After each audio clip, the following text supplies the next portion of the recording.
di hari apa sih ya? Hari Rabu, Kamis. Malam Jumat nanti malam ya. Saya Karo, semangat terus dong menemani Anda di acara Rumpi No Secret. Daniel juga, kita matching banget loh hari ini. Unyu-unyu ya. Kita matching sehati berarti ya. Kita juga sehati semua bersama hari ini. Kita ke pojokan dulu yuk. Apa sih berita yang lagi ramai diperbincangan, baik itu datang dari dunia nyata maupun dari dunia maya. Berita apa yang lagi ramai? Ini masih dari kasus percintaan. Berita percintaan remaja-remaja ya dari Alia dan Thorik gitu ya. Kemarin itu Alia posting di TikTok pakai lagu backsoundnya apa satset gitu. Nah, gara-gara dia ngomong gitu lalu dihubung-hubungkan dengan pembicaraanku dengan Ibu Gen kemarin masalah Bu Gen kan bilang Thorik sekarang itu udah nggak mau pacaran lah, pokoknya yang ta'aruf lah gitu, serius lah langsung gitu yang. Nah itu kemudian disambung-sambungkan. Kayak apa sih komentar netizennya? Kita lihat dulu postingannya Alia berikut ini yuk. Nah ini dijahit sama apa oleh netizen? Oleh pernyataan Ibu Gen mengenai Thorik. Ada captionnya Alia dulu, coba kita lihat captionnya bunyinya adalah apa sih?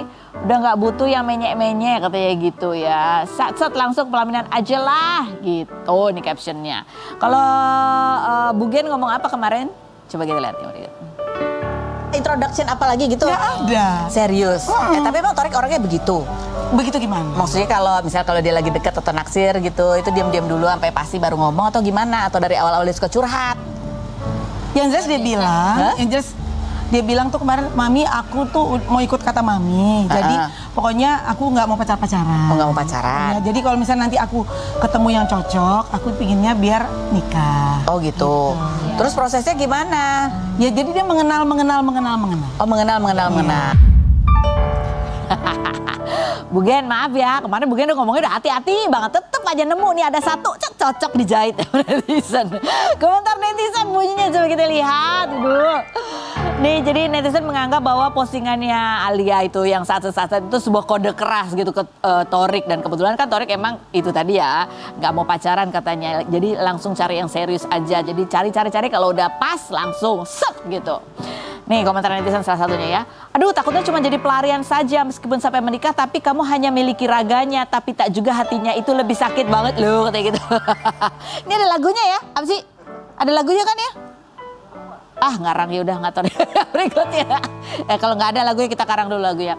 Set katanya Thor, terus ngetek ke Thor, gas lah gitu ya. Berikutnya komentarnya. Kelihatan banget ceweknya yang demen. Thorik mah masih galau katanya gitu. Nanti kita tanya Thorik ya. Thorik masih galau gak sih? Berikutnya coba kita lihat. Pas banget cocok sama Thorik yang kebelet nikah katanya gitu. Ya lanjut. Kode buat Thorik ini loh, Q wanita yang kamu cari yang bisa langsung diajak nikah katanya gitu. Ada lagi. Kayaknya di BGT gak sih yang pengen di BG. Ini sebenarnya kurang A ya. Aduh, kayaknya di BGT gak sih yang pengen dinikahin gitu. Nih bahasa anak zaman sekarang ya, ini masuk ke dalam kamus baru. Oke, ini kalau anak muda. Sekarang kita menuju ke anak yang lebih dewasa lagi. Kok anak yang lebih dewasa lagi? Kemarin kan baru putusan putusan akhirnya hakim mengabulkan gugatan perceraian Ari Wibowo dan Inge Anugrah ya. Ada Ari Wibowo. Sekarang kita mau tanya-tanya gimana rasanya. Ini kan putusannya secara online ya. Dia lagi ngapain pada saat dia dengar putusan itu. Kita lihat dulu profilnya berikut ini. Kita sudah bersama dengan Ari Wibowo, tapi update dulu daripada penasaran ya, lagu tadi hanya miliki ragamu itu adalah asal engkau bahagia itu. Ada Ari Wibowo, gimana hari ini? Apakah bahagia sudah lega atau gimana? Ya kalau bahagia sih enggak ya, tapi kalau lega sudah pasti iya. Lega ya? Ya. Lega itu mungkin karena udah apa sih namanya, ya nggak harus bolak-balik lagi pengadilan. Lega gitu. karena semua fitnahan dan kebohongan ini akhirnya terbukti tidak benar. Fitnahan gitu. yang mana? Tidak menafkahi, karena dari awal kan pengalihan isunya kan ke situ, gitu. Dan ya itu semua terbukti tidak benar karena nyatanya ya hakim menyetujui semua tuntutan aku. Berarti kalau aku tidak menafkahi, kalau aku tidak ya seperti ya semualah, kalau aku jahat, aku ingin melarat, ingin tidak bahagia dan lain sebagainya, pasti apa yang dia minta juga pasti akan dipenuhi dong, Oke. ya kan? Jadi dari putusan pengadilan kemarin itu punya tuntutan kamu sepenuhnya dikabulkan, gitu ya.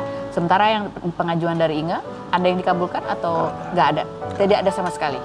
Jadi semuanya. Karena ya pada awalnya sebenarnya aku tuh sangat khawatir, aku cukup ketakutan, karena begitu dengar, oh hakimnya, ketua hakimnya perempuan, ibu-ibu.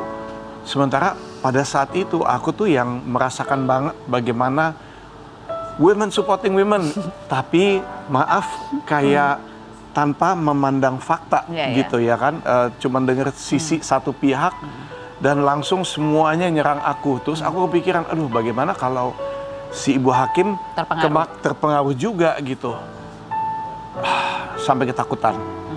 Terus akhirnya saat aku lagi gelisah, lagi nggak bisa tidur aku berdoa dan Tuhan bilang sama aku, dia bilang be still, for this is my battle not yours. Berdiam diri karena ini adalah peperanganku, bukan peperanganmu. Buat kita yang udah 35 tahun di dunia entertain, jaga nama baik, jaga image, tahu-tahu dirusak berusaha untuk dirusak seperti itu, kita untuk berdiam diri kan juga susah gitu ya kan, maunya kan ngomong, maunya ngelawan. Tapi ya udah, Tuhan bilang begitu, udah kita pasrah aja, berserah aja. Ternyata hasilnya seperti ini. Jadi ya. Ya itu salah satu yang membuat lega. Itu membuat lega ya. Kalau dibilang seneng sih ya, namanya perceraian nggak ada kemenangan, ya kan. Kalah sama kalah. Sama-sama kalah. Karena anak-anak begitu ya pasti. Karena anak-anak. Tapi kan emang ini sebetulnya sama-sama keputusan cerai ini sebetulnya sama-sama. Dua belah pihak sebetulnya sepakat untuk berpisah. Sebetulnya dari sebelum ini masuk ke media, diberitakan, itu sudah antara aku, Inge, anak-anak dengan keluarga itu semua sudah sepakat. Ya udah memang harus bercerai. Gitu. Jadi tadinya kan juga kamu pernah cerita bahwa rencananya kan ya udah nih diam-diam aja karena udah sepakat rencana nih. mau baik-baik, ya. Kan sempat saya posting juga di Instagramku kan, ya sama Inge berdua kita rencana untuk bercerai gini-gini, tapi semua baik-baik aja gini-gini.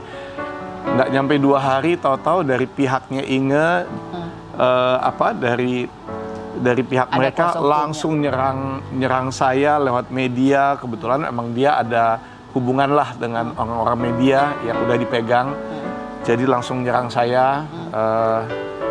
Dengan fitnahan yang macam-macam itulah, tidak menafkahi segala macam, dan akhirnya di situ saya sadar, oh ini ternyata, dan pakai buzzer segala macam, akhirnya saya sadar, oh ini memang rupanya dia tidak mau main cantik, mau main kasar, mau dengan cara yang menghalalkan segala cara, ya udah gitu.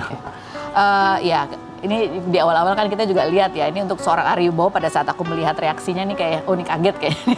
kaget karena nggak biasa, nggak biasa diomongin, nggak biasa diserang. Iya, dan tentunya ya aku paham sih, netizen kaget dan seneng juga gitu, karena biasanya nggak ada berita apa-apa, wih tahu-tahu nih dapat banyak nih jajanan gitu, berita negatif gitu kan, dan media tentunya ya senang juga lah menggorengkan sesuatu yang bisa menjual. Oke, coba kita lihat nih postingannya Ari Wibowo. Tadi kan aku nanya ya, ini kan putusannya secara online gitu ya. Kita ngecek Instagram kamu pada saat kita baca beritanya, oh kok postingnya cuma es podeng doang gitu. Kamu pada saat dengar berita itu kamu lagi apa? Jam berapa kamu dengar? Itu aku lagi makan sama Mama sama Ira. Karena kan kemarin iya Mama malamnya kan udah mau pulang. Jadi kita siang masih bareng makan bersama. Kemudian aku dapat berita itu, ya seneng lah gitu, seneng bahwa ya minimal ini membuktikan bahwa semua tuduhan itu nggak benar adanya gitu. Mama juga tahu berarti udah ya? Mama juga tahu. Mama komentar apa? Ya dia ya sama seperti aku sih, lega aja, lega semua ini mudah-mudahan sudah di masa lalu, mudah-mudahan tidak dilanjutin, tidak ada naik banding atau lain sebagainya, karena kasihan anak-anak. Gitu. Ini postingan kamu akhirnya setelah baca. Jadi berarti aku duluan yang tahu nih daripada kamu ya? Iya, kayaknya begitu. Hasil putusan dalam persidangan perceraianku akhirnya sudah keluar. Setelah dalam sidang tertutup, para hakim telah melihat bukti-bukti yang telah disahkan dan mendengarkan saksi-saksi mata yang telah disumpah di bawah Alkitab dan Al-Quran perihal hubungannya dengan orang ketiga tersebut gitu ya, dan keputusan ketiga hakim senior telah diterbitkan siang hari ini. Hasilnya adalah hak asuh 100% jatuh ke tangan penggugat, yaitu kamu ya. Inge bebas ketemu dengan anak-anak kapanpun dia mau selama tidak mengganggu aktivitas sekolah dan dengan persetujuan atau izinku. Sebenarnya itu dari awal aneh-aneh, sih. Pihak tergugat juga tidak ada tuntutan yang aneh-aneh, pihak tergugat juga tidak ada yang dikabulkan oleh para hakim gitu. Aneh-aneh itu kalau menurut kamu apa sih? Aneh-aneh ya pengacaranya Inge bicara soal nafkah lampau, ya kan? Jadi harus dihitung dari setiap bulan semenjak nikah aku harus memberikan uang sekian gitu.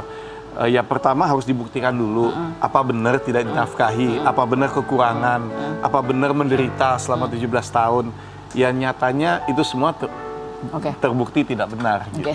Karena itu tidak ada yang dikabulkan soal itu ya. Dan kalau soal hak pengasuhan anak begitu ya, itu memang sudah waktu itu kayaknya Inge juga sempat. Cuman dia mungkin yang dia inginkan adalah supaya bertemunya itu tidak dibatasi. Gini, soal ya itu kembali play victim ya, permainan dramanya pihak sana. Dari awal tidak pernah membatasi, bebas mau ketemu kapan aja, di mana aja.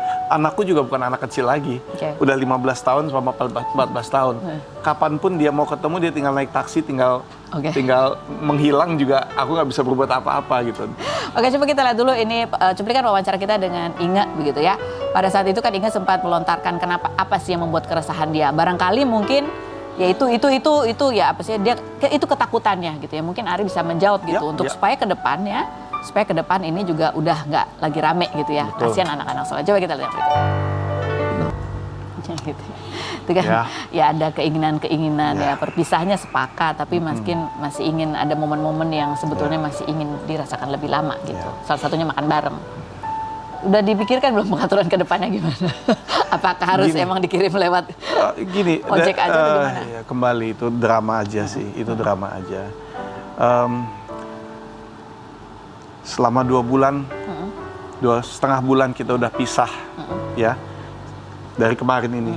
Karena kan di tengah proses perceraian ini kan awalnya kita masih tidur seranjang dan kayaknya nggak nyaman gitu karena ya kayak panas ya suasananya. Iya, karena aku tahu apapun yang aku ngomong, dia akan pakai untuk menyerang aku. Dia langsung nyampaikan ke timnya dia dan langsung akan dipakai buat menyerang aku. Jadi kayak di dalam satu rumah tuh udah nggak ada keharmonisan sama sekali, sudah tidak ada saling percaya. Ya udahlah, lebih baik pisah dulu gitu. Dan emang anak-anak pilih untuk ikut aku. Selama 2,5 bulan kita sudah pisah, tidak sekalipun Inge masak dan kirim makanan ke rumah buat anak-anak. Jadi ya itu semua hanya drama. Tapi anak-anak pernah main ke tempatnya Inge? Bebas, mereka kalau mau main silahkan. Inge juga kadang-kadang jemput. Jadi dia di bawah, dia jemput dan mereka pergi. Bebas kok. Anytime itu? Anytime. Tidak pernah dilarang. Gitu. Jadi ya istilahnya itu 2 bulan itu untuk membuktikan bahwa kayak simulasi lah ya. Simulasi kurang lebih. Dan ternyata anak-anak fine-fine aja. Kemarin malam aku pulang ke rumah, aku tanya kan abis nganterin mama ke airport, aku pulang ke rumah aku tanya, guys kalian udah denger ya? Ya udah lihat kok. Terus apa gitu? Kalian ada yang mau disampaikan atau ada yang ada yang mau ditanya atau apa? Nggak ada apa-apa. Tapi kalian oke? Kalian baik-baik aja? Iya Daddy, kita baik-baik aja. Boleh balik main game nggak? Ya oke, silakan. Jadi sama sekali nggak ada stres atau tertekan karena sebetulnya dari awal itu sudah dibicarakan dengan keluarga. Ini coba ada fotonya juga nih. 3 hari yang lalu kalau nggak salah kamu ketemu sama ibunya Inge. Ya. Iya betul ya. Ya. Nih ya kamu ketemu nih. Nah ini kamu ngobrol apa nih kalau boleh tahu? Terus kan biasanya kalau memang kan menikahnya dulu kan dengan cara baik-baik gitu. Setelah berpisah kan pastinya juga ya kita berharap juga ada perpisahan atau say goodbye atau apalah. Enggak ada say goodbye karena sampai kapanpun mereka adalah oma-opanya anak-anak. Iya betul. Iya, dan hubungan aku dengan keluarganya Inge baik sekali. Dengan orang tuanya, dengan kakaknya. Kalau memang benar tuduhan-tuduhan yang tim penasihat hukumnya Inge Bahwa kamu tidak menafkahi. sampaikan, ya kan, apa iya orang tuanya masih mau ketemu saya? Kan nggak mungkin. Oke. Gitu. Mungkin salah satu juga keresahan orang tua itu kalau yaitu tadi tidak bisa dengan leluasa ketemu cucu-cucunya gitu. Nah itu gimana pengaturannya ke depan? Bebas ketemu. Bebas, ya? Ketemu selama tidak mengganggu sekolah. Tentunya lah pasti. Iya.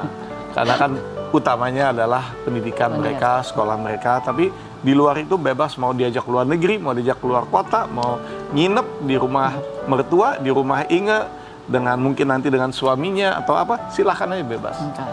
Nah ini kan di postingan kamu yang tadi juga kamu menekankan tadi ada masalah yang orang ketiga gitu. Itu kenapa menurut kamu penting sekali gitu kamu tulis? Karena memang dari awal memang kita memasukin tuntutan perceraiannya kan awalnya kan sebetulnya aku tulisnya hanya cekcok karena tidak mau membeberkan gitu apa aslinya sebenarnya kenapa. Karena kan kita mau sama-sama baik-baik. Ternyata aku dipojokkan, aku diserang dan dengan bebasnya pihak kuasa hukumnya Inge bilang, oh di sini tidak ada pihak ketiga. Jadi kayak menantangin gitu. Di sini nggak ada pihak ketiga. Ini Arinya yang salah, Arinya begini, Arinya begitu, Arinya begitu. Ya saya awal-awal saya pikir, aduh saya harus klarifikasi nih. Bikinlah press conference. Saat bikin press conference, malah itu pun diserang lagi. Itu pun faktanya dipelintir lagi oleh mereka dan ditambahin lah ini, dibumbuin lagi. Akhirnya malah ke saya lagi serangannya. Jadi ya sebenarnya apa yang Tuhan sampaikan udah bener, berdiam diri aja gitu. Cuman ya karena dari sana menghujat terus, ya kan memojokkan terus, akhirnya saya terpaksa memperbaiki itu kamu gugatan cerainya gitu, bahwa memang ini sebetulnya pihak ketiga. Nah kan Inge bilang buktikan aja, nggak pernah terjadi, buktikan di pengadilan. Ya terbukti sudah sekarang. Ini adalah sebuah reaksi aja gitu ya, sebuah reaksi bukan, dari. Ya sebenarnya dari awalnya kita nggak mau membeberkan hal itu ya. Jadi kalau bisa diambil kesimpulannya gitu ya dari yang tadinya rencananya biar cepat baik-baik aja, terus kemudian jadi rame begitu kan. Kamu melihat nggak sih bahwa sebetulnya itu juga latar belakangnya adalah adanya ketakutan gitu? Enggak. Ketakutan. Enggak. Enggak ada. Aku melihatnya adalah ini permainan dari pihak-pihak tertentu yang mengelilingi Inge untuk cari nama, untuk cari ketenaran, dan ya salahnya Inge mendengar nasihat-nasihat itu dan akhirnya berakibat seperti ini gitu. Tapi ya mudah-mudahan dia belajar lah dari sini. Jadi kedepannya kamu harapannya adalah hubungan kalian sebagai orang tua? Harapannya tentunya kita bisa co-parenting anak-anak dengan baik, walaupun di atap yang berbeda, ya kan. Tapi bagaimanapun juga dia adalah ibu dari anak-anak, aku adalah ayah. Walaupun aku dapat hak asuh 100%, tetap tidak mengubah apapun juga, tetap dia bebas ketemu. Tetap kalau misalnya urusan pendidikan apa-apa sih saya akan melibatkan dia juga. Seperti itu aja sih. Ya. Ari, nanti kita ngobrol lagi. Ada Dinar Candy nih yang kemarin olahraga ya, dia yang bertanding tinju ya, dan dia aku kalau melihat dia kayaknya betul-betul bersemangat sekali. Itu sebenarnya karena memang tinju profesional atau ada dendam-dendam di dalam hati? Kita lihat dulu Prof. Dinar Candy berikut ini. Dari sudut biru, Dinar Candy.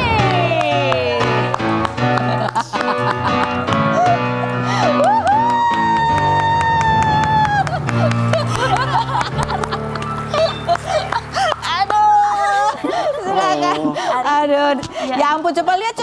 Ini beda ya. Kalau yang cewek itu ada belakangnya ada bulu-bulunya gini ya emang ya. Gak tahu juga. Aduh, Ari, kamu nggak pengen ikutan abis ini tinju? Terima kasih. Terima kasih katanya. Nggak, kalau kamu misalnya ditawarin Ari, mau lawan siapa?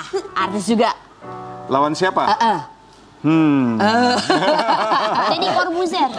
Aduh. Nanti kita kasih waktu Ari untuk mikir ya. Sekarang biasa Dinar sini, habis kamu bertanding, kamu mukanya masih bengep loh nih. Masih Kurang tidur ya. Gitu juga. Duduk di sini langsung jawab pertanyaanku dengan jujur apa adanya. Apakah pertanyaanku ini jawabannya fitnah atau fakta? Dinar Candy, fitnah atau fakta? Kalau di pertandingan tinju kemarin itu yang paling semangat untuk menang itu adalah justru adik kamu ya. Karena dia tuh sendiri gemes banget sama Pamela karena ada ganjalan-ganjalan di masa lalu ketika kalian masih duet nge-DJ. Fitnah atau fakta? Kalau yang paling semangat adik aku itu betul, tapi kalau ada ganjalan-ganjalan sebelumnya enggak ada. Oh, di dia nggak ada? Nggak ada. Di kamu? Enggak ada lah, kita ngapain ya, enggak. Aku nggak suka musuh-musuhan. Oh iya. Tapi kamu tuh semangat banget loh kemarin tuh ya. Soalnya kalau aku kalah itu kalah 2 kali. Maksudnya? Yang tahun kemarin kan kalah. Heeh. Nah tahun ini masa kalah lagi, Oh, ya, malu masa nggak lah. belajar dari pengalaman gitu ya? Iya, jadi aku kayak aduh, padahal itu round 3 tuh udah ngap banget. Aduh, aku udah berdoa, ya Allah berikan napas sepanjang-panjangnya. Tapi Daniel nonton ya. Dia bilang katanya hebat loh, Dinar Candy napasnya panjang katanya gitu ya. Panjang loh. Round awal itu sampai Pamela tuh sampai jatuh. Oh. Padahal itu pakai tangan kiri aku jab gitu. Keren banget sih. Ngejengkang. Kamu main cepat karena tahu ini ya napasnya agak kurang panjang ya. Nah kalau round awal, round 2 masih aman, round 3 udah ngap, udah nggak kuat. Itu kan 4 round. Keren Kayak gitu. banget sih. Abis ini mau lawan siapa lagi? Aku minta rematch lawan Nikita Mirzani. Oh, ada kompilasinya, coba kita lihat nih. Nih Ari Bowo jangan mau kalah sama Dinar Candy. Coba kita lihat yang berikut ini kompilasi pertandingannya Dinar Candy.